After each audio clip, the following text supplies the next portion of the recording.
안녕하십니까. 축사 세미나 2를 인도하게 된 김신호 목사입니다. 혹시 축사 세미나 1을 듣지 않으신 분들 계시면은 연속해서 이렇게 여러분들이 이것을 들으시면은 굉장히 많이 이해가 되시리라 생각이 듭니다. 예, 정말 저도 이 세미나를 하면서 참 어처구니 없는 세미나를 하고 있구나라고 생각이 듭니다. 왜냐하면 귀신이라는 존재가 정말 있는 것 같지도 않은데 여기에 대해서 이제 세미나를 하니까 여러분들 중에서 이제 참 이해가 안 되시는 분도 계실 것이고 그러실 것입니다. 그러나 저도 일부에서 말씀을 드린 것처럼 이 존재에 대해서 체험을 하기 전까지 저도 귀신의 존재를 절대로 인정하지 않던 굉장히 이성적이고 저도 과학적인 사람입니다. 저도 보지 않고서는 믿지 않는 그런 성경에 나오는 도마와 같은 그런 사람입니다. 그런데 그것을 보고 이제 체험을 하고 난 이후에 이것에 대해서 이제 인정을 하게 되었고요. 결국은 여러 이제 학문들을 통해서 오늘날에도 귀신이 있나요? 이 책을 이제 쓰게 된 것입니다.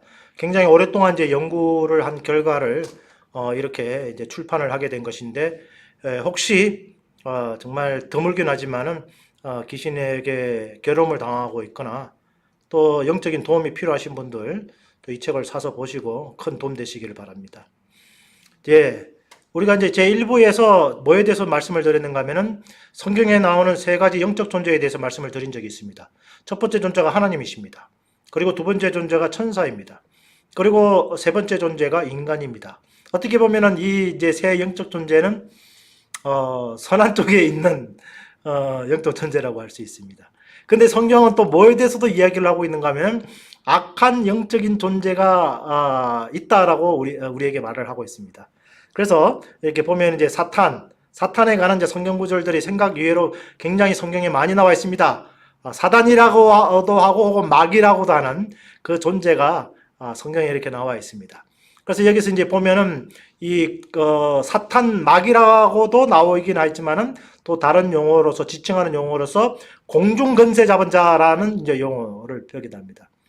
아마 이 대단한 건세를 가지고 있는가 봅니다. 그 다음에 이제 우리 한국 사람들 옛날 생각에도 좀 맞게 큰 용의 이제 형체를 한, 모용의 어떻게 보면 형체로서 사람에게 나타났다고도 할 수 있겠죠. 예.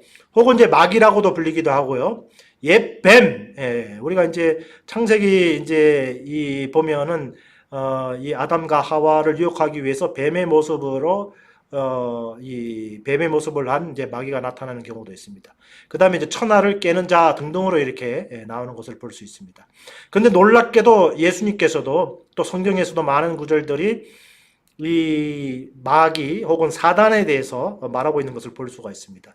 누가복음 10장 18절 말씀에 예수께서 이르시되 사단이 하늘로부터 번개같이 떨어지는 것을 내가 보았노라 라고 해서 참 어려운 이야기입니다. 하여간 하늘에 아마 이제 천사들이 있었고 거기서 아마 타락한 천사를 보통 이렇게 사탄이라고 이야기를 많이 합니다. 그래서 어떻게 보면은 하늘에 거하고 있던 천사가 반란을 일으켜서 사탄이 되어서 어떻게 보면은 이 세상으로 이제 쫓겨난 그런 이야기를 하고 계시는 것이죠. 근데 놀랍게도 예수님께서 무슨 이야기를 하고 계시는가 하면은 나는 내 눈으로 사탄이 하늘로부터 번개같이 떨어지는 것을 내가 봤다. 그래서 사탄을 내가 봤다라고 이제 어떻게 보면 이야기를 하게 되는 것이죠. 예수님께서도 공생애를 처음 시작하실 때에 누가 나타납니까? 40일 동안 굶주리시고 난 다음에 결국 누가 나타나는가 하면 마귀가 나와서 예수님을 유혹하는, 예수님을 시험하는 그런 장면이 이렇게 나오는 것을 또 볼 수가 있습니다. 유다서 1장 6절 말씀에 또 자기 지위를 지키지 아니하고 자기 처소를 떠난 천사들을 큰 날의 심판까지 영원한 결박으로 흑암에 가두셨으며 라는 말씀이 있습니다. 자, 여기서도 뭐라고 나와 있죠? 아마 하늘에 천사가 있었습니다. 천사가. 그런데 이 사탄이라는 존재는 어떤 존재라는 것이죠? 자기 처소, 자기의 어떤 직분을 어떻게 보면 이제 이 천사들이 떠났다라는 것입니다. 하나님이 본래 주신 그런 명령이 있는데 그것을 어기고 자기 멋대로 이렇게 한 그런 천사들이 있었다라는 것이죠. 근데 하나님께서 어떻게 하셨느냐? 그 천사들, 자기 지위를 떠난, 처소를 떠난 그 천사들을 큰 날의 심판까지 결박으로 흑암에 가두셨다라고 이렇게 성경이 우리에게 이야기를 하고 있습니다.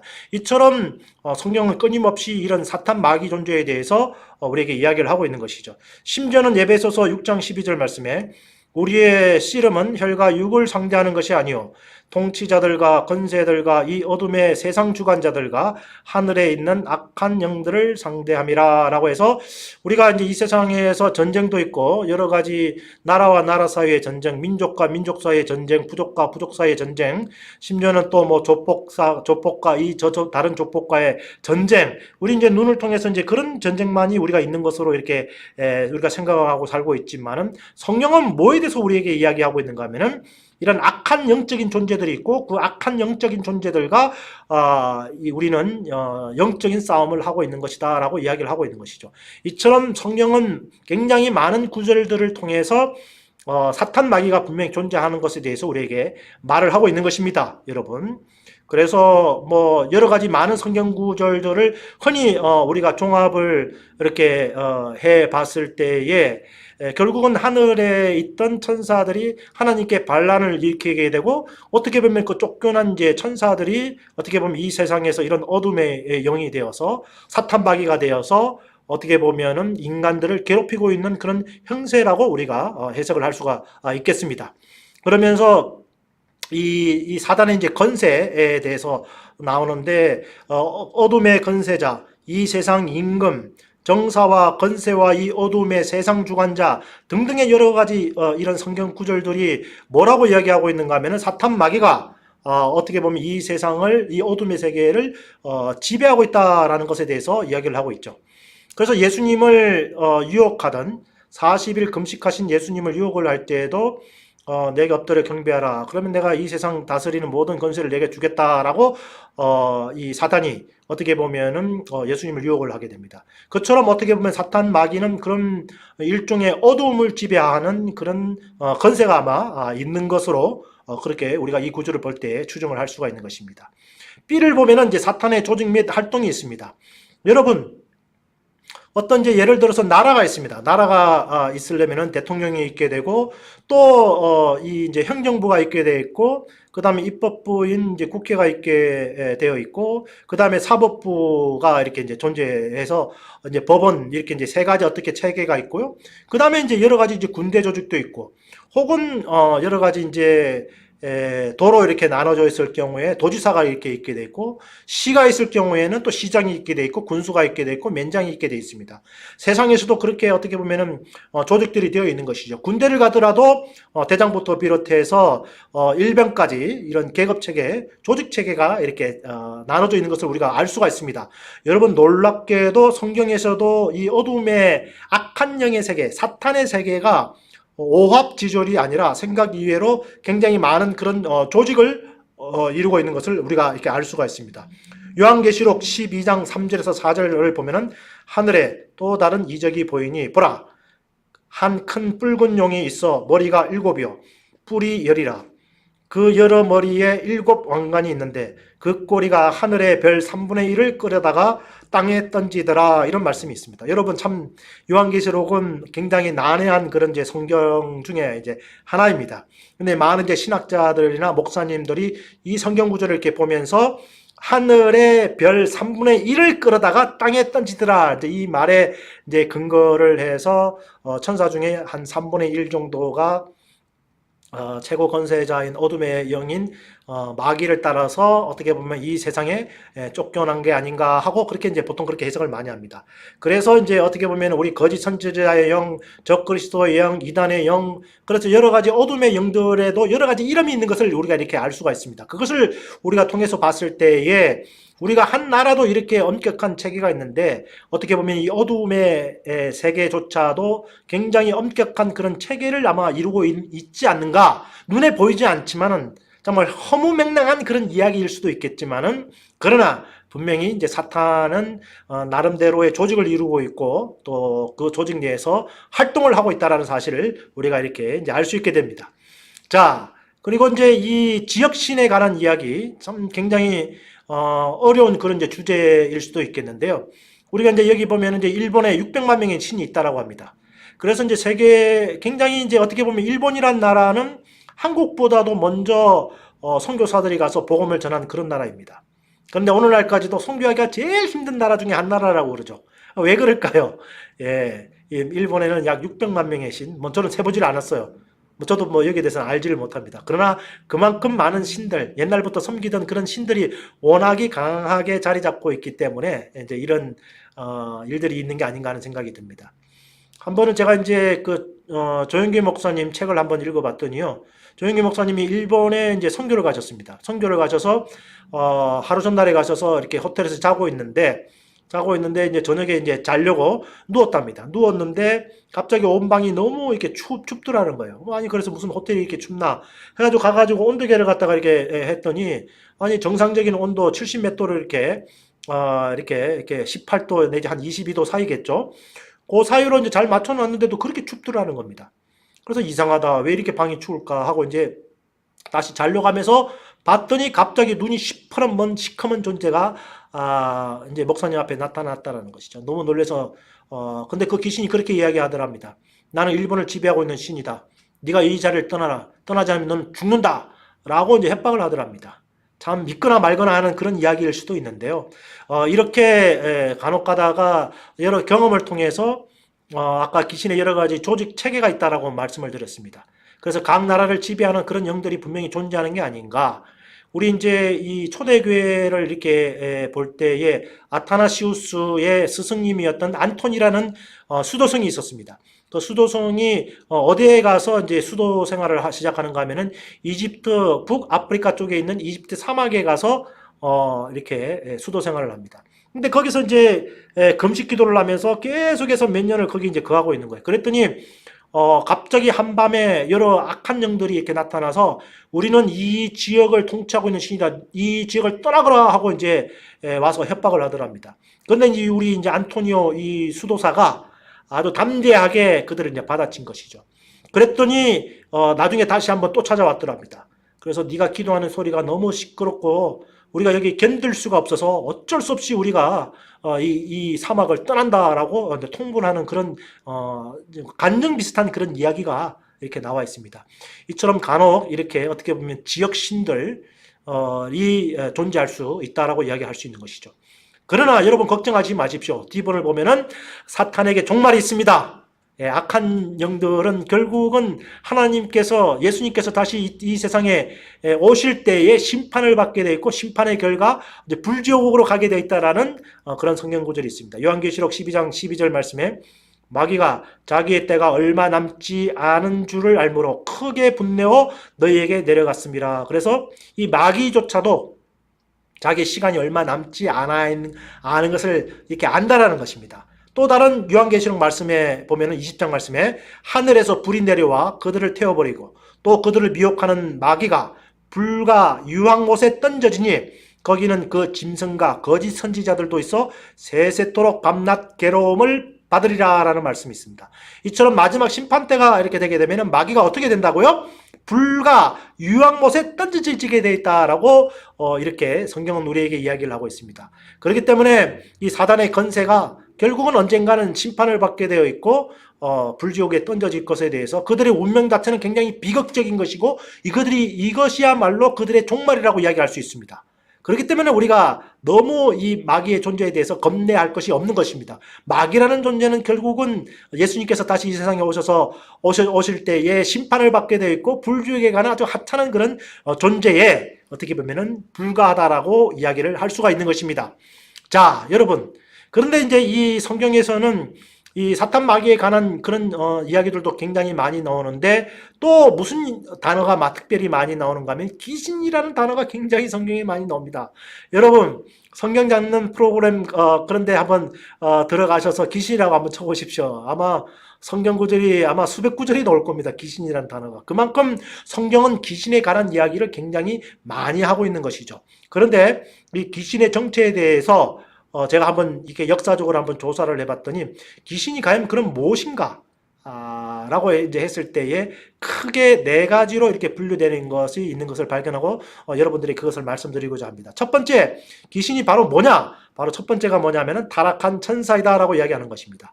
그래서 마태복음 25장 41절에 보면은 마귀와 그 사자들 이제 이런 이제 구절에 이제 근거해서 아마 한국에 계신 거의 대부분의 마귀론을 아마 연구하시는 거의 대부분의 의견이 바로 이 첫 번째 의견입니다.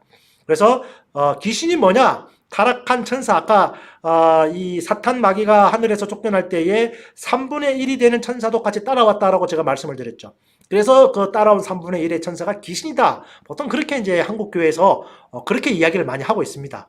그래서 보면은 요한계시록 12장 3절에서 4절 말씀을 보면은 하늘에 또 다른 이적이 보이니 보라 한 큰 붉은 용이 있어 머리가 7, 그 다음에 뿔이 10이라 여러 머리에 7 왕관이 있는데 그 꼬리가 하늘의 별 3분의 1을 끌어다가 땅에 던지더라. 아까 읽었던 동일한 그런 말씀입니다. 그죠?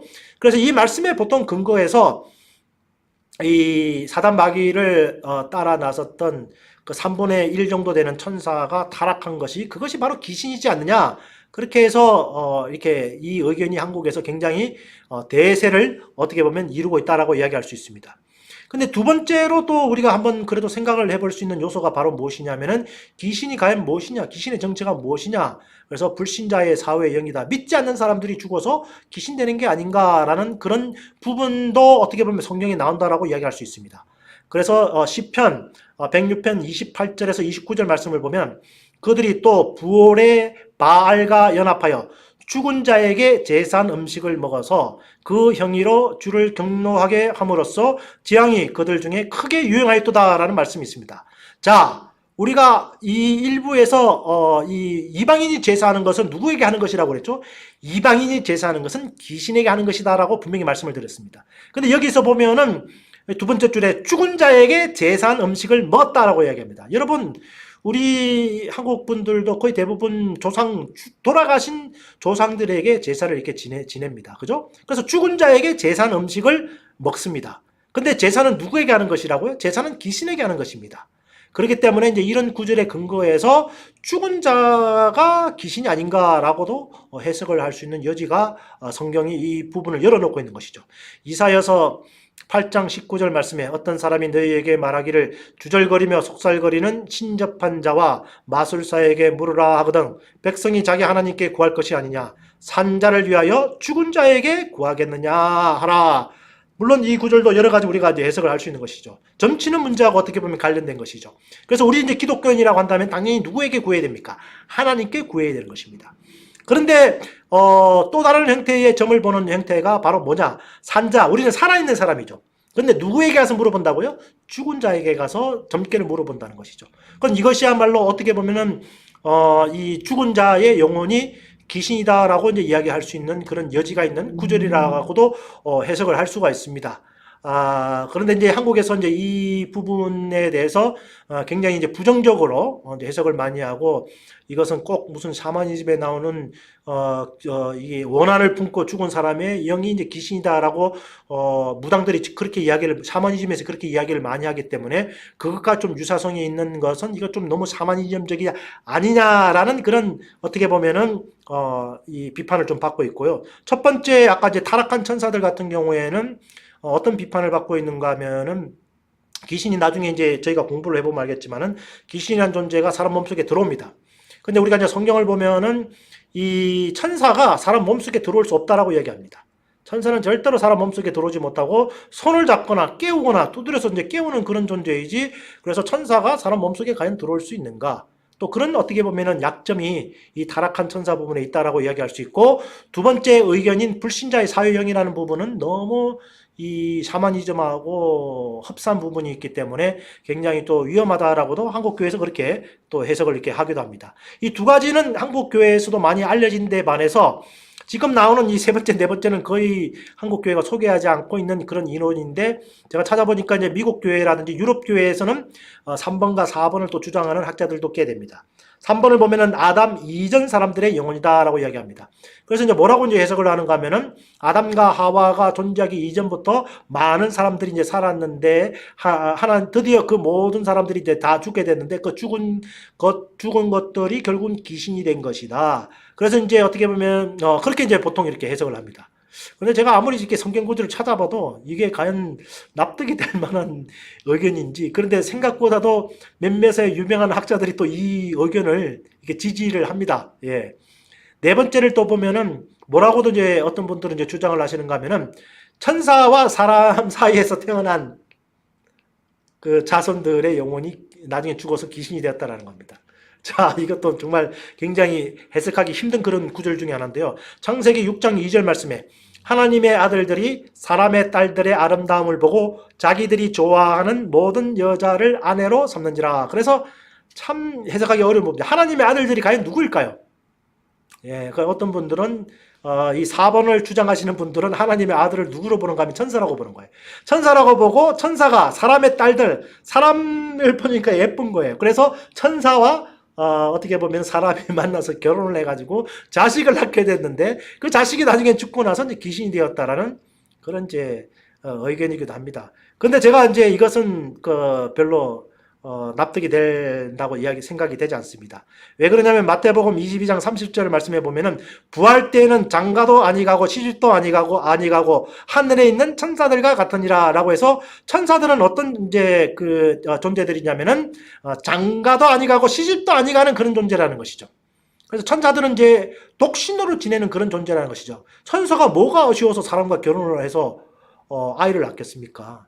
그래서 어떻게 보면은 과연 천사와 또 사람이 교접을 해서 이렇게 임신을 할 수 있게 될 건지에 대해서도 이거는 굉장히 좀 의심쩍은 그런 이제 부분이지 않나라는 생각이 듭니다. 하여간 일단은 이 네 가지 이제 이론이 한국에서는 제일 첫 번째 이론에 대해서 이 타락한 천사 마귀를 따라 나섰던 3분의 1 되는 타락한 천사들이 귀신이다라는 그 의견이 굉장히 압도적이고, 이번과 같이 이제 사후의 영이다, 불신자의 사후의 영이다라는 것은 굉장히 좀 이단시되고 있는 그런, 좀 경향이 좀 이렇게 강하고요. 3번과 4번 여기 나오는 것들은 이렇게 잘 받아들이지 않는 그런 경향성이 있지만은 이것을 설명해 드리는 이유가 바로 뭐냐면은 여전히 조직 신학에 내에서는 이 네 가지 정도로 보통 이렇게 설명을 하고 있기 때문에 이런 경향에 대해서 여러분들에게 말씀을 드리는 것입니다. 자, 여러분, 제가 왜 이렇게 이제 귀신쌤이나 축사쌤이나 이게 뭐 안 해도 되는 건데 왜 이렇게 할까요? 자, 생각보다도 굉장히 많은 이 성경에 귀신에 관한 그 이야기들이 너무 많이 나옵니다. 여러분, 예. 성경 읽으면서 아마 이 부분 못 읽으신 분도 계실지 모르겠지만은 생각 이외로 굉장히 귀신 이야기가 많이 나오고, 그리고 더 충격적인 것은 바로 뭐냐 하면은 구약에서는 거의 이런 이야기들이 나오지 않는데 반해서 신약 부분에 가면은 귀신에 관한 이야기가 굉장히 많이 나오고, 특별히 예수님이 오시고 난 다음에 예수님이 하신 많은 일들 가운데 하나가 바로 이 귀신 쫓는 사건과 연관이 되어 있고, 그 사건들이 성경에 너무 많이 기록되어 있다는 것이죠. 그래서 여기 제가 이제 홀리 바이블 ORKR 해서 이 웹사이트에 들어가셔서 귀신 이야기를 갖다 딱 치면 귀신이 나오는 이제 구절들이 다 나오는데 굉장히 많은 성경 구절이 나오는 것을 이렇게 알 수가 있습니다. 이 모든 구절들을 다 읽고 다 설명드린다는 것은 불가능한 일이고, 제가 다만 여러분들에게 이것을 보여드리는 이유가 바로 뭐냐면은 성경은 귀신에 대해서 많은 이야기를 하고 있고 예수님은 귀신을 쫓는 사역을 하셨다라는 거, 귀신이 실존이라는 것이고, 그래서 예수님께서 귀신 쫓는 사역을 하신 것에 대해서 여러분들에게 말씀드리기 위해서 이런 부분들을 보는 것입니다. 일단 한번 읽어보겠습니다. 마가복음 5장 1절, 이제 1절에 나오는, 5장에 나오는 사건인데, 예수께서 바다 건너편 거라사인의 지방에 이르러 그가 멀리서 예수를 보고 달려와 절하며 큰 소리로 부르짖어 이르되 지극히 높으신 하나님의 아들 예수여, 나와 당신이 무슨 상관이 있나이까? 원하건대 하나님 앞에 맹세하고 나를 괴롭히지 마옵소서 하니, 이는 예수께서 이미 그에게 이르시기를 더러운 귀신아 그 사람에게서 나오라 하셨습니다. 이에 물으시되 내 이름이 무엇이냐? 이르되 내 이름은 군대니 우리가 많음이니이다 하고 자기를 그 지방에서 내보내지 마시기를 간구하더니 마침 거기 돼지의 큰 떼가 산 곁에서 먹고 있는지라. 이에 간구하여 이르되 우리를 돼지에게로 보내어 들어가게 하소서 하니 허락하신대 더러운 귀신들이 나와서 돼지에게로 들어가매 그 2,000마리 되는 떼가 바다를 향하여 비탈로 내리다라 바다에서 몰사하거늘. 그래서 유명한 거라사인의 강인 이야기, 거라사인에 살고 있던 미친 사람 이야기인데, 예수님께서 벌써 그 사람이 귀신이 들렸고 많은 귀신이 들린 것을 이미 아신 것이죠. 그래서 그 사람에게서 나오라 그랬더니 귀신이 뜻밖의 이제 이야기를 이제 하는 것이죠. 나를 쫓아내실 때 돼지에게로 쫓아 주십시오 해서 예수님이 그렇게 해라고 해서 결국은 그런데 이 강인과 같은 경우에는 굉장히 많은 귀신이 들렸던 것 같아요. 군대 귀신이 들렸다라고 그러지 않았습니까? 그랬더니 막 다른 부분에 보면은 쇠사슬을 끊을 정도로 힘이 셌다라고 성경이 그렇게 우리에게 이야기를 하고 있습니다. 그러나 결국은 귀신이 쫓겨나갔고요. 그 사람이 정신이 온전해지게 되고 내가 예수님을 쫓아가고 싶습니다라고 했을 때 예수님께서 뭐라고 대답하십니까? 먼저 내 가족에게로 돌아가서 하나님이 내게 행하신 일을 그들에게 간증하라라고 해서 돌려보내는 그런 장면이 이 마가복음 5장에 있습니다. 자, 또 다른 구절을 보면은 마태복음 9장 32절 이후의 말씀인데 그들이 나갈 때에 귀신 들려 말 못하는 사람을 데리고 예수께 데려오니 귀신이 쫓겨나고 말 못하는 사람이 말하거늘 무리가 놀랍게 여겨 이르되 이스라엘 가운데서 이런 일을 본 적이 없다 하되 바리새인들은 이르되 그가 귀신의 왕을 의지하여 귀신을 쫓아낸다 하더라 해서 귀신이 들려서 말 못하는 사람을 예수님께 데려왔는데 예수님이 귀신아 나가라 이렇게 명령을 하신 것이죠. 그런데 귀신이 쫓겨나니까 놀라운 일이 있는데 말 못했던 사람이 귀신이 나고 나니까 말을 하게 된 것입니다. 그래서 많은 사람들이 야 이스라엘 가운데에 이런 일을 본 적이 없다. 기적이 나타났다. 라고 많은 사람들이 놀라는 장면이 나오는데 실제로 이것을 예수님께서 이 일을 하셨다라고 성경이 우리에게 말씀을 하고 있는 것이죠. 마태복음 12장 22절에서 29절에서도 비슷한 이야기입니다. 귀신 들려 눈 멀고 말 못하는 사람을 데리고 왔거늘 예수께서 고쳐주심에 그 말 못하는 사람이 말하며 보게 된지라 무리가 다 놀라 이르되 이는 다윗의 자손이 아니냐 하니 바리새인들이 듣고 이르되 이가 귀신의 왕 바알세불을 힘입지 않고는 귀신을 쫓아내지 못하느니라 하거늘 예수께서 그들의 생각을 아시고 이르시되 스스로 분쟁하는 나라마다 황폐해질 것이요 스스로 분쟁하는 동네나 집마다 서지 못하리라 만일 사단이 사단을 쫓아내면 스스로 분쟁하는 것이니 그리하고야 어떻게 그의 나라가 서겠느냐 또 내가 바알세불을 힘입어 귀신을 쫓아내면 너희의 아들들은 누구를 힘입어 쫓아내겠느냐 그러므로 그들이 너희의 재판관이 되리라. 그러나 내가 하나님의 성령을 힘입어 귀신을 쫓아내는 것이면 하나님의 나라가 이미 너희에게 임하였느니라. 이제 조금 전에 읽었던 그 구절과 비슷한 말인데 귀신 들린 사람이 또 왔습니다.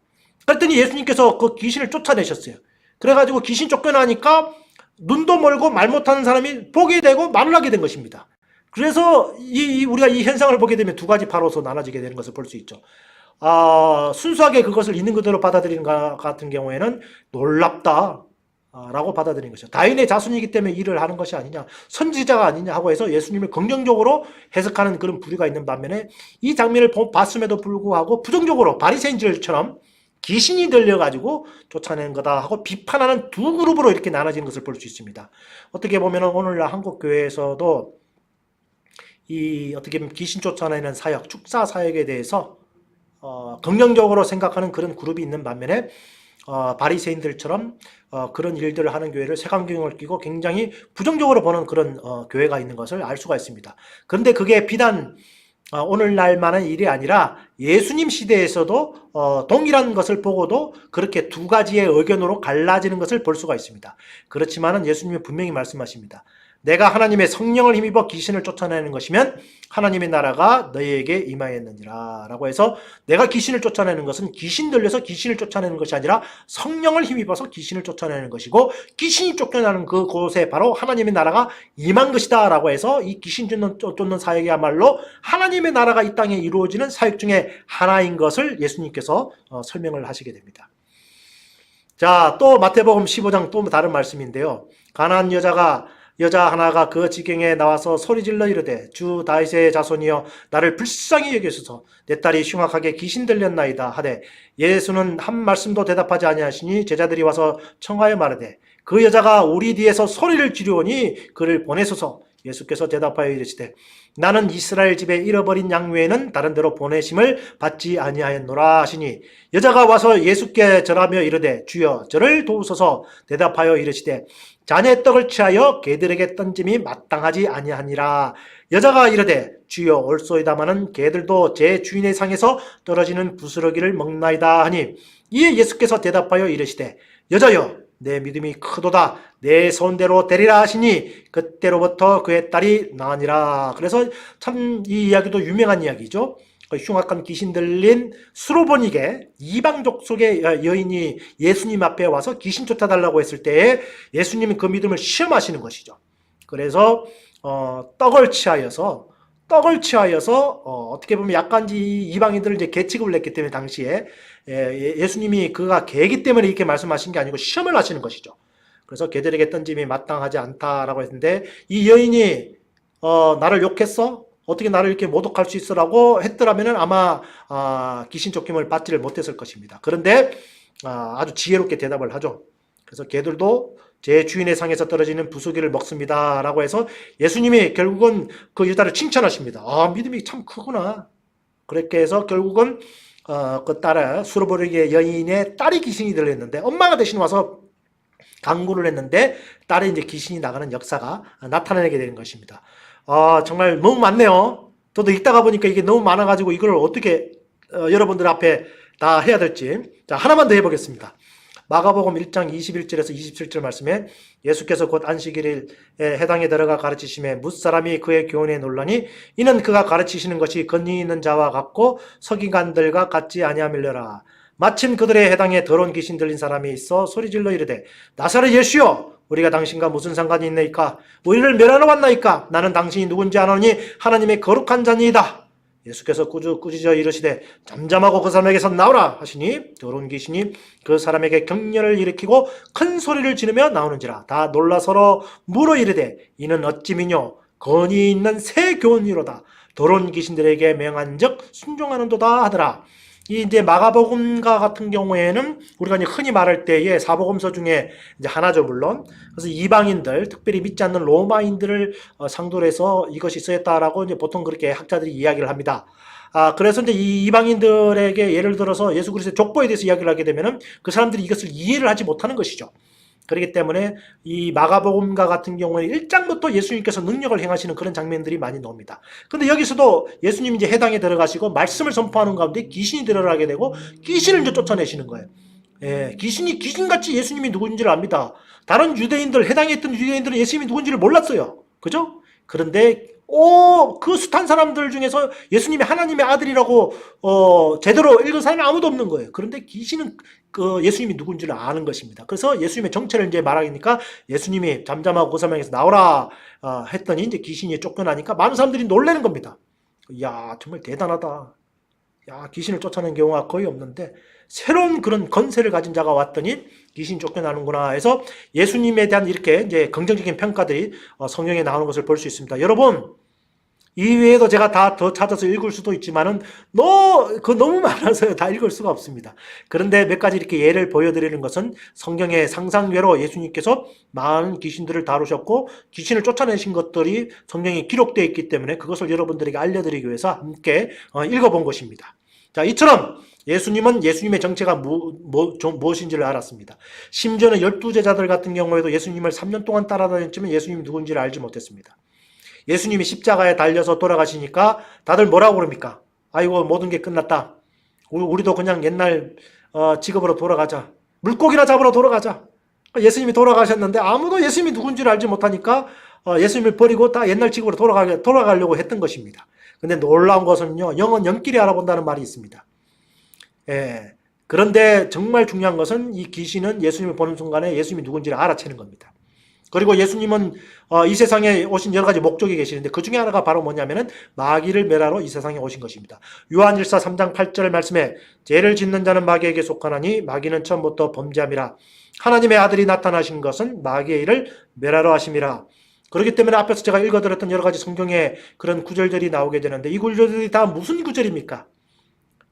구약에 있는 대선지자도 하지도 못했던 그 일을 바로 하나님의 아들이신 예수님께서 일을 하시는데 그것은 바로 뭐냐면은 마귀의 일을 멸하러 하시려 이 땅에 오셨기 때문에 예수님은 가시는 곳마다 귀신을 쫓아내신 것입니다. 그래서 거기다가 귀신의 나라를 쳐들어가셔서 침범하셔서 하나님의 나라를 선포하고 귀신을 쫓아내시고 거기에 하나님의 나라를 세우신 그런 일들을 예수님께서 이렇게 하시게 된 것입니다. 그래서 이렇게 많은 성경 구절들이 이것을 어떻게 보면 증거를 하고 있기 때문에 여러분들에게 이 점에 대해서 말씀을 드리기 위해서 많은 성경 구절들을 이렇게 보게 된 것입니다. 자, 여러분, 그러나 드디어 이제 예수님께서 마지막으로 이제 어떻게 보면은 이 마귀의 창략에 잡히셔서 십자가에서 이제 못 박히시게 되죠. 그렇지만은 그러니까 이제 마귀는 뭐 어떤 것이 있는 겁니까? 정죄하는 그런 건세가 있는 것이죠. 죄를 지었기 때문에 십자가에 달려서 죽어야 된다라고 해서 마귀가 어떻게 보면 그렇게 정죄를 했고 유대인들과 로마인들을 그렇게 몰아붙여서 결국은 예수님께서 십자가에 돌아가시게 됩니다. 그런데 예수님은 어떤 건세가 있으십니까? 마귀는 사망의 건세가 있지만 예수님은 부활의 건세가 있는 것이죠. 예수님은 죄를 짓지 않는 자인 것이죠. 죄의 삭은 사망입니다. 그러나 예수님은 죄가 없으신 상태로 어떻게 보면 죽으신 것이죠. 그가 죄가 없으시기 때문에 결국은 부활을 하시게 된 것입니다. 그래서 우리의 이 십자가의 의미, 주의 죽으심과 부활하심이 결국은 주님이 부활하심으로 사망 건세가 박살이 나게 된 것입니다. 그렇기 때문에 이 십자가와 사단의 패배에는 큰 관계가 있는 것이죠. 히브리서 2장 14절에서 15절 말씀에 자녀들은 혈과 육에 속하였음에 그도 또한 같은 모양으로 혈과 육을 함께 지니심은 죽음을 통하여 죽음의 세력을 잡은 자 곧 마귀를 멸하시고 또 죽기를 무서워함으로 한평생 매여 종노릇하는 모든 자들을 놓아주려 하심이니, 이 말씀을 통해서 결국은 예수님의 죽음이 바로 무엇입니까? 죽음의 세력을 잡은 자 마귀를 멸하기 위해서 예수님이 죽으신 거예요. 그렇지만 예수님께서 그 죽음의 건세를 깨뜨리기 위해서 부활의 건세로서 부활하심으로 말미암아 죽음의 건세가 어떻게 보면 패배를 하게 되어 있는 것입니다. 그리고 옛날에 우리는 어떤 존재였다는 것이죠. 바로 한평생 마귀에게 매서 마귀에게 종노릇 했던 사람들이 바로 우리라는 겁니다. 우리 인간이 옛날에 마귀 밥이었다는 것입니다. 그렇지만 예수님께서 십자가에 죽으시고 부활하심으로 말미암아 그 부활의 건세를 우리에게 주심으로 말미암아 우리가 더 이상 마귀의 종이 아니고 하나님의 자녀가 되는 그런 일들이 이제 벌어지게 된 것이죠. 그래서 우리가 어떻게 보면 십자가의 건세가 어떤 건세가 있느냐면은 마귀의 세력을 박살낼 수 있는 그런 건세가 예수님의 십자가의 그 능력이 있는 것이죠. 보혈의 그런 능력이 분명히 부여되게 되어 있는 것입니다. 그래서 옛날에는 우리가 마귀의 종의 노릇을 했지만은, 그러나 이제는 마귀의 종이 아니라 하나님의 자녀로서 옮겨지게 되고 오히려 더러운 영을 제어할 수 있는 그런 건세를 가진 건세자가 된 것이라고 성경이 우리에게 이야기를 하고 있는 것입니다. 아까도 말씀을 드렸지만은 이 하나님의 나라, 축사, 귀신을 쫓아내는 것은 하나님의 나라하고 깊은 관계가 있습니다. 아까도 읽은 말씀이지만 마태복음 12장 28절 말씀에 내가 하나님의 성령을 힘입어 귀신을 쫓아내는 것이면 하나님의 나라가 이미 너희에게 임하였느니라 라는 말씀이 있습니다. 하나님의 성령을 힘입어서 귀신을 쫓아내게 되면요, 자, 귀신이 여기에 예를 들어서 있다고 가정을 합시다. 그럼 귀신이 바글바글하니까 귀신이 사는 지역이라고 이야기를 할 수 있습니다. 그렇지만 성령의 능력에 힘입어서 귀신을 쫓아내면 귀신이 없어지는 것이죠. 그러면 그것은 어떤 그 지역이 되는 겁니까? 하나님의 거룩한 장소가 되게 되어 있는 것이죠. 그래서 이 정말 아까 영적 전쟁이라는 말을 했습니다. 전쟁이라는 것이 바로 무엇입니까? 내가 죽느냐 저기 죽느냐는 그런 문제인 것입니다. 그러나 우리는 예수님의 건세로서 우리가 이 사단의 지역에 쳐들어가서 그 지역에 있는 귀신들을 쫓아내므로 말미암아 점령을 하게 되는 것이죠. 점령함으로써 그것은 무슨 지역이 되게 됩니까? 하나님의 성령이 임재하시는 장소, 성령이 역사하시는 장소, 결국은 하나님의 나라가 임하는 그런 장소가 되게 되어 있는 것입니다. 자, 예수님께서는 예수님만 귀신을 쫓으신 것이 아니신 것입니다. 예수님께서는 제자들에게도 귀신을 쫓는 그런 권능과 건세를 주셨다라고 이야기를 하고 있는 것입니다. 자, 만약에 이것이 예수님 시대에서만 끝나는 그런 문제라고 한다면은 우리가 오늘날 더 이상 이 귀신 문제로 말미암아 공부할 필요가 없을 것입니다. 그러나 성경은 분명히 예수님께서도 귀신을 쫓으셨을 뿐만 아니라 예수님의 12제자도 귀신을 쫓았다라고 성경이 우리에게 말씀을 하고 있는 것이죠. 누가복음 10장 17절에서 19절 말씀에 70인이 기뻐하며 돌아와 이르되 주여 주의 이름이면 귀신들도 우리에게 항복하더이다. 예수께서 이르시되 사단이 하늘로부터 번개같이 떨어지는 것을 내가 보았노라. 내가 너희에게 뱀과 증가를 밟으며 원수의 모든 능력을 제어할 권능을 주었으니 너희를 해칠 자가 결코 없으리라. 그래서 예수님께서 어떤 권세를 우리에게 주셨다고요? 이 12제자에게 무슨 권세를 주셨다고요? 뱀과 증가를 밟고 원수의 능력을 제어할 권능을 제자들에게 주셨다라고 이야기하고 있는 것이죠. 그래서 제자들이 70명이 돌아와가지고 예수님의 이름으로 귀신을 쫓았더니 귀신이 나가더이다. 그런데 예수님께서 만약에 그 일이 성경적인 일이 아니라고 하면 옛기놈들아 하지 말아라라고 말씀하셨을 겁니다. 그러나 예수님은 굉장히 기뻐하시는 것이죠. 그것이야말로 내가 너희들에게 그 권능을 줬기 때문에 너희들이 그 일을 하는 것이다. 너희들은 이 일을 해야 될 것이다 라고 제자들에게 말씀을 하시는 것이죠. 사도행전 5장 16절 말씀에 예루살렘 부근에 수많은 사람들도 모여 병든 사람과 더러운 귀신에게 괴로움 받는 사람을 데리고 와서 다 나음을 얻으니라. 그래서 예수님의 12제자가 거하고 있는데 많은 사람들이 열심히 열두 제자가 어떤 사람이라는 것을 아는 것입니다. 병도 고치고 귀신을 쫓아낼 수 있는 능력이 있는 것이 열두 제자라는 사실을 알았기 때문에 많은 사람들이 병든 자, 귀신 들린 자를 정말 열두 제자에게 데리고 왔는데 예수님의 열두 제자가 그것을 쫓아서 다 낫겠다라고 성경 우리에게 이야기를 하고 있는 것이죠. 연속으로서 사도행전 8장 7절에서 8절 똑같은 비슷한 말씀입니다. 많은 사람에게 붙었던 더러운 귀신들이 크게 소리 지르며 나가고 또 많은 중풍병자와 못 걷는 사람이 나으니 그 성에 큰 기쁨이 있더라라고 해서 정말 동일하게 많은 사람들이 귀신 들린 자를 데리고 왔는데 귀신이 소리를 지르며 나가게 되는 것이죠. 그랬더니 그 결과로서 그 성에 큰 기쁨이 있었다라고 성경이 우리에게 이야기하고 있습니다. 사도행전이 바로 무엇입니까? 12제자가 예수님께서 하신 일과 동일한 일을 끊임없이 했다라고 하는 것이 어떻게 보면은 사도행전이라고 우리가 해석을 할 수 있는 것이죠. 여러분, 그래서 책들을 읽어보면은 교회사라든지 여러 가지 책들을 읽어보면 초대교회 때에 굉장히 많은 초대교인들이 열심으로 이런 악한 존재들과 싸워서 승리했다라는 많은 그런 기록들이 있습니다. 그리고 이제 중세시대에도 그 일이 멈췄느냐? 그렇지 않다라는 것입니다. 중세교회는 주로 로마 가톨릭 교회는 오직 에큐메니칼한 교회가 이제 존재를 했었죠. 그런데 이제 이 로마 가톨릭 교회에서도 이 엑소시즘에 대해서 굉장히 많이 이제 강조를 하고 있는 것입니다. 제가 아까 이제 오늘날 유럽 쪽에서도 굉장히 많은 그 로마 가톨릭 사제들 250명에서 약 300명 되는 전문적 그 사람들은 뭐만 하는 사람들이냐면은 귀신을 쫓는 사제들인 것입니다. 자, 여기서도 이 사제가 있죠, 사제. 그리고 여기 있는 이 사람이 누굽니까? 귀신 들린 자인 거예요. 그래서 예수 그리스도의 이름에 힘입어서 귀신을 쫓아내니까 입술에서 여기 약간 시커멓게 생긴 것이 나가는 장면이 나오죠. 옆에서 막 사람들이 막 돕는 그런 장면들이 이렇게 나옵니다.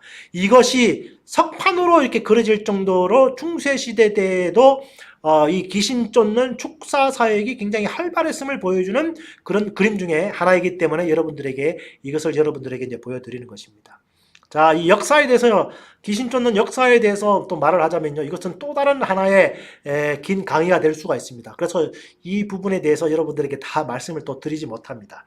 자, 우리 이제 종교개혁을 일으켰던 마르틴 루터가 있는데요. 이 마르틴 루터의 여러 가지 글들을 보면요. 마르틴 루터가 놀랍게도 무엇을 받는가 하면 귀신을 눈으로 본 사람입니다. 예. 그래서 자기가 이 방에서 성경을 읽거나 성경을 이렇게 번역을 하고 있는데 자꾸 앞에서 누가 왔다 갔다 하는 거예요. 제발 좀 나가라. 사람인 줄 알고 제발 좀 나가라 그런 거예요. 처음에는 귀신인 줄도 모르고. 나중에 알고 봤더니 사람이 아니고 귀신인 거예요. 그래서 막 인커병을 막 집어 던지기도 하고 막 물건을 집어 던지면서 이 더러운 귀신아 나가라 그랬던 거예요. 그러면서 이 마르틴 루터가 이 영적인 세계를 보게 되고 귀신이 있는 것을 이제 알게 된 것이고 그래서 내주는 강한 성이여라는 그 가사를 직접 쓰게 되는 것이죠. 그래서 우리가 이 가사를 한번 보겠습니다. 내주는 강한 성이여 방패와 변기 되시니 큰 환난에서 우리를 구하여 내시리로다. 옛 원수 마귀는 이때도 힘을 써 모략과 건서로 무기를 삼으니 천하에 누가 당하랴 해서 이 옛 원수 마귀에 대한 그런 노래를 지을 정도로 이 어떻게 보면 마르틴 루터 같은 경우에 영적으로 깨어 있었던 그런 사람들이죠. 그리고 이 땅에 마귀 듣거러 우리를 삼키려 하나. 그래 마귀가 그렇게 많다라는 겁니다. 심지어는 어떤 글에서는 어떤 말까지 하고 있는가 하면요. 이 이제 성 꼭대기에 이제 올라갔는데 동네가 보이는 겁니다. 동네 위에서 보니까 우리나라 한국에 있는 기아처럼 지붕이 다 이제 색깔은 물론 새카만 것이 아니고 주홍색도 있고 이렇게 기아로 이렇게 이제 했습니다. 그 기아장이 얼마나 많겠어요? 아주 수만 개가 넘는 기아장이 있는 것이죠. 그러면서 마르틴 루터가 그 말을 했답니다. 귀신이 얼마나 많으냐? 이 기아장처럼 많다라는 겁니다. 그만큼 어떻게 보면은 이 마르틴 루터는 이 귀신 영적인 세력에 대해서 누구보다도 잘 알고 있고 또 거기에 대해서 글을 남긴 사람이죠. 그래서 이 땅에 마귀 듣거라 우리를 삼키려 하나 겁내지 말고 섞어라. 겁내지 말고 섞어라. 진리로 이기리로다. 친척과 재물과 명예와 생명을 다 빼앗긴데도 진리는 살아서 그 나라 영원하리라 라고 해서 이렇게 이 내주는 강한 성요라는 이 글을 지을 정도로 어떻게 보면은 마르틴 루터는 영적인 세력에 대해서 누구보다도 잘 알고 있었던 종교개혁가였음을 이제 여러분들에게 알려드리는 것입니다. 수많은 이름들을 댈 수가 있는데 너무 많기 때문에 제가 댈 수가 없어요. 우리 이제 한국 교회사를 이렇게 둘러볼 때도 처음에 우리나라에 들어온 선교사들 같은 경우에는 약간 계몽적인 그런 생각을 가지신 분들이 많으셨어요. 그래서 선교사들인데도 불구하고 영적인 존재들에 대해서 굉장히 무지했습니다. 그래서 이 귀신 마귀들에 대해서 거의 알지를 못했습니다. 그런데 이제 이 선교사님들이 들어와가지고 이제 한국 분들을 이제 전도를 한 것이죠. 전도를 했는데 한국 초대교회 때 이제 어떤 일들이 일어나는가 하면은 동네 사람들이 교회는 귀신 쫓는 곳이라고 그래가지고 귀신 쫓는 사람들을 교회로 데리고 옵니다. 그런데 선교사들은 어떻게 할지를 모르는 거예요. 나는 어떻게 할지 모르는 거예요. 한 번도 그것을 해본 적이 없거든요. 그런데 초대교회사 기록들을 보면은 전도 부인들이 나옵니다. 그래서 예전에는 이렇게 샤머니즘을 섬겼지만은 이제 예수님을 섬기게 된 그런 이제 전도 부인들이 나오는데 이 여러 가지 글들에 이런 글들이 나오는 거예요. 이것은 선교사들이 들은 미국에다가 보고한 리포트에 나오는 그런 글들입니다. 악력에 사로잡힌 사람이 있으면 의뢰 전도 부인을 찾는다. 선교사를 안 찾는 거예요. 왜냐하면 선교사들은 어떻게 할지도 모르는 겁니다. 그런 걸 부정하는 거예요. 그런데 전도 부인들이 귀신 들린 자들이 이렇게 교회를 찾아오게 되면은 거기서 숙식을 하면서 일주일 동안 아침, 점심, 저녁 계속 예배드리고 기도하면서 찬양을 부르고 예배를 드리면서 결국은 일주일이 지나면 귀신 다 쫓겨나는 그런 역사가 일어난 것에 대해서 이것이 실질적으로 한국 교회사에서 기록되어 있는 사건들입니다. 그리고 한국에서 병고침의 사도였던 우리 김익두 목사님 같은 경우에 1901년 신천교회 이기아의 처가 무당귀신이 된 것을 고쳤다라고 이야기합니다. 그래서 무당귀신이 들리니까 이제 이게 무당이 된 것이죠. 그런데 김익두 목사님이 귀신을 쫓아냄으로 말미암아 귀신이 나가게 되고 이제 무당을 그만두게 됐다라고 이야기하는 것이죠. 여러분 생각보다 오늘날에도 한국에도 무당들이 굉장히 많습니다. 뭐 저도 그렇게 영감이 있는 사람은 아닙니다. 그렇지만 혹시나 정말 귀신으로 인해서 무당이 되신 분들 계시다면은 지금이라도 늦지 않았어요. 그래서 주변에 이제 목사님들이나 혹은 이제 오렌지 카운티에 살고 계시는 이제 무당들 계시면 저를 찾아오시면은 같이 정말 기도해서 그 더러운 귀신들 쫓아내시고 귀신에게서 해방 받으시기 바랍니다. 그리고 우리나라 기독교 역사에서도 이런 일들이 굉장히 많이 일어난 것을 여러분들에게 말씀을 드리는 겁니다. 하영조 목사님, 나는 사도행정적 교회를 꿈꾼다라는 책에 보면은 하영조 목사님의 어머니가 귀신을 내쫓고 있으면 사람들이 우르르 몰려와서 구경을 했다라고 직접 이렇게 이제 본인이 목격한 것을 글로 남긴 것이죠. 그래서 이제 이 한국 전쟁 때에 어머니하고 이제 가족들이 이제 목포로 내려가셨다라고 이제 기록을 하고 있습니다. 목포에는 이제 해안 도구다 보니까 해안 도시다 보니까 굉장히 이제 그 무당들도 많고 출정식을 하면서 이제 봄에 이제 배들이 나가면서 이제 용왕님에게 이제 절도 하고 굉장히 이제 귀신을 많이 섬기는 그런 지역이었죠. 근데 이제 하영조 목사님이 어머니가 주로 하신 것이 바로 뭐냐면 무당들을 만나면 무당한테 복음을 전하면서 무당 안에 있는 귀신을 막 쫓아내는 거예요. 귀신이 쫓겨나가면서 무당이 쓰러지게 되고 귀신이 나가서 정신이 온전해집니다. 그랬더니 주변 사람들이 많은 사람 그것을 보면서 박수를 치면서 이야 하나님 세다. 귀신보다 훨씬 세시네 하면서 굉장히 많은 분들이 예수 그리스도를 구주로 영접했다라는 그런 이제 글들이 하영조 목사님의 나는 사도행정적 교회를 꿈꾼다라는 그 책에 이 이제 사실이 기록되어 있는 것이죠. 또한 최자칠 목사님 같은 경우에도 나는 할렐루야 아줌마였다라는 그 글에 보면 귀신 이야기가 너무 많이 나옵니다. 거기도 이제 신병에서 나왔다. 여러 가지 귀신 들린 정세에서 나왔다라는 그런 글들이 굉장히 많이 나옵니다. 여러분, 이것이 뭐 이렇게 정말 예수님만 하신 일뿐만 아니고요. 또한 제자들만 일을 한 것이 아니고요. 초대교회만 일을 한 것이 아니고요. 중세교회만 일을 한 것이 아니고요. 한국교회만 일을 하는 것이 아니란 겁니다. 모든 역사를 통해서 이렇게 악한 그런 존재들은 있었고 교인들은 끼어서 그런 악한 영들과 전쟁을 벌임으로 말미암아 귀신이 쫓겨나고 취함을 받는 이런 사건들이 오늘날에도 동일하게 세계 모든 곳곳에서 일어나고 한국교회에서도 이런 일들이 이제 일어나고 있는데 한 가지 안타까운 것은 오늘날 한국교회가 너무 이런 영적인 문제에 대해서 너무 무관심하고 또 하지 않으니까 좀 참 그런 일들은 굉장히 안타까운 일이지 않는가 하는 그런 이제 생각이 이렇게 들게 됩니다. 자, 이것으로서 2부를 이제 마치겠습니다. 다시 한번 말씀드리겠지만은 혹시 무당이 되신 분들, 혹은 신기가 있으신 분들, 혹은 귀신이 눈에 보이시는 분들, 그리고 또 여러 가지 영적인 문제로 시달리고 계시는 분들, 정말 주변에 있는 목사님들에게 접촉하시기 바라고, 혹은 뭐 저에게 이렇게 연락을 하시거나, 혹은 저희 교회를 방문하시게 되면은 성의껏 상담을 해드리고 기도해드림으로 말미암아 귀신 들림에서 여러분들을 해방시킬 수 있도록 노력하도록 하겠습니다. 이것으로 이제 2부를 마치겠고 또 3부에서 여러분들 또 만나 뵙도록 하겠습니다. 들어주신 분들께 감사드리고 또 3부에서 만나 뵙겠습니다. 감사합니다.